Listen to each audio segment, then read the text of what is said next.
Dear audience, আমার আঙুলের উপরে যে ভিডিওটা দেখতে পাচ্ছেন, পুলিশ ভাই কথা বলতেছে একজন পথচারীর সাথে। অনেক মজা পাবেন, দেখুন কি কথা বলে তারা। তুই কি কাজ করস? আমি আপাতত কোনো কাজ কাম তুই করি আপাতত না। কোনো কাজ করস না? না, তুই কাজ করস না, তুই যে গাঁজা গাছ এটা টাকাটা ফাঁস কই? আমার বউ 40 টাকা দিয়ে গেছে, আরেকজন 80 টাকা দিছে।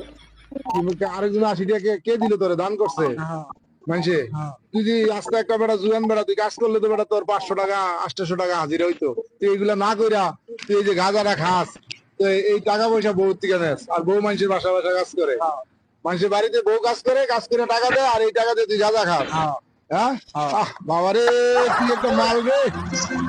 হ্যাঁ, যেটা তুই যে একটা রাস্তা পাস, তোর কপালের মধ্যে কপাল কয়জন আছে, বউয়ে কামাই করে টাকা দেয় আর তুই নিজে গাঁজা খাস। হ্যাঁ, তোর কপাল ভালো না? ও তো কপাল নেবে না, তুই যে আমরা কামাই করে বউরে নিয়ে খাওয়াই, আর বউ তোরে কামাই করে দেয়, আর তুই এটা দিয়ে গাঁজা খাস। তুই কিন্তু কাজ করস না, হাইটে খাস না।